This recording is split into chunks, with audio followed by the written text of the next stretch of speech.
Hi everybody, it's October 30th, 2025. The term enemy is quite a bundle to deal with. Enemies in our lives rarely have the drastic connotation that comes with them. Yes, you may have rivals in your perspective fields of work or passions or whatever. You may have opponents in friendships or relationships with others. You may have opponents or people that antagonize you, that you may call enemies. You may have what people call haters, that criticize you and try to make you feel unworthy of yourself or whatever. So the term enemy has quite complex connotations, as I said. But in terms of progressing through your life and actually the fine details of your life, the term enemy is transmuted into something that is more spiritual. So spiritual enemies could be intrusive thoughts. Spiritual enemies can be habits that are very resilient to change and erasure. Enemies can be the way that society isolates you or breaks you down financially, which in turns stresses you out emotionally. So enemies is not a term that you really want to have a familiarity with, but spiritual enemies can, and the good thing about spiritual enemies, they can be turned into light-bearing or light-emitting entities in your life. It's just the way that you have to learn to work with them. So that got me thinking about weaponized anxiety, and what the term is really self-explaining or self-defining, but weaponized anxiety is used to cause unbalance in your walk through life, and it is applied by applying pressure to your vulnerabilities. So when weaponized anxiety strikes in one point, that it may be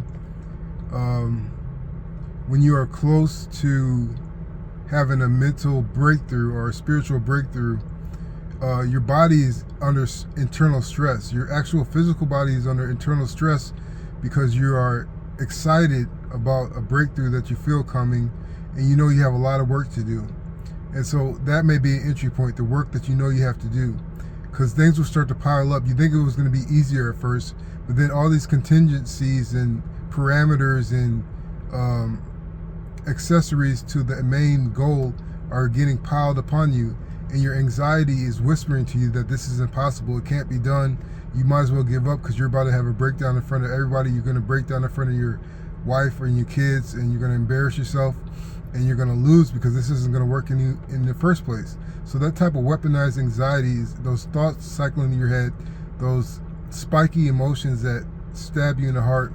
They are weaponized to get you to give up or to postpone or to forget or to just crawl up and let the opportunity pass. Another weaponized, tactic of weaponized anxiety is when you already are at a good place in your life and you start to get the hang of life. You start to get the hang of this area of life, as I should say, and things are going well, and you know that you now have quite a grasp on how to have a meaningful effect on your life, and then so you try to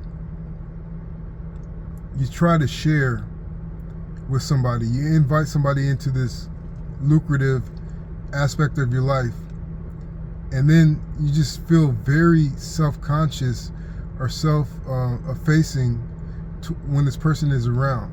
They may not even be against you, they may be with you, but this social anxiety that you have around this particular person may cause you to start doubting yourself, because maybe they seem more capable, or they seem like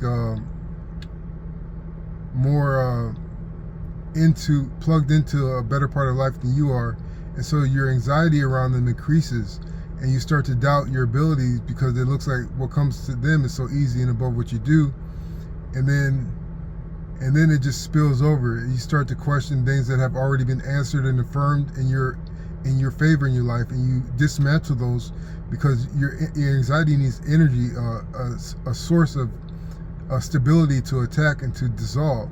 And so the anxiety caused by this proximity to this person, they may not be bad, but your anxiety will start to sabotage you because it seems like in comparison you are ineffectual, or you're not exactly where you thought you were before you invited them in that close. And so weapon anxiety can be used in a way that just by suggestion. There may be signs around you. There may be comments made by loved ones. There may be just an internal dialogue that imparts anxiety upon you. And it may seem innocent. They may start to point out, oh yeah, I tried this before, but it didn't work out. Remember how bad it was when that turned out? So these are these suggestions that come in implicitly and explicitly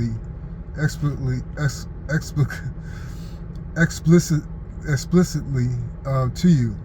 So these suggestions, they eat away at you because you're already on edge, because you're trying to get ahead, you're trying to stabilize, and these suggestions start to get to you because you can ignore them at first. You could be like, okay, everything's going to be all right. I have nothing to worry about. This is just what could happen. It doesn't mean it's going to happen, but it's the persistence of these suggestions of failure, of agony, of downfall. The suggestions keep on coming in, and they are pointed at you. They're coming at you, pointed to your vulnerable spots inside that nobody should know, but it seems like these suggestions know exactly where to attach and attack you. So these suggestions that get you ratcheted up in anxiety will cause you to maybe start to have a panic attack, and they may start to get you to walk away, like I said before. They may get you to break promises.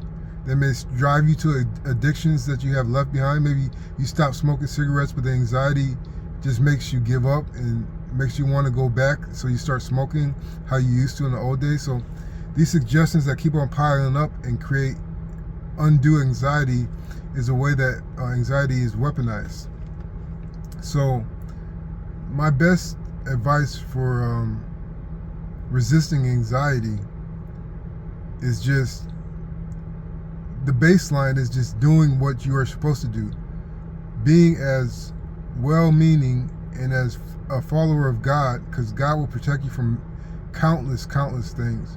But you have to have a baseline of being honorable, because when you are honorable, the negativity can't really attach anywhere, because you are solid, you are impervious, because you don't indulge in incongruent activities with your quest for spiritual realization. So having a baseline of being honorable stops most anxiety from attaching. And beyond that, you have to start to have faith in yourself and in your relationship with God, because He will give you truth in the correct manner of time to combat that anxiety. And when you get deeper, it's more of a flexing of your spiritual muscle to shove the anxiety away from you. And the benefits of this can even come into the ability to ability to neutralize panic attacks, because I have had panic attacks before, and I got to a spot to where I could sometimes neutralize the effects of it just by doing internal work. So knowing how anxiety attacks you and how it is used to get you to comply to a lower status of spiritual life is the first step. So I hope this helps. Thanks.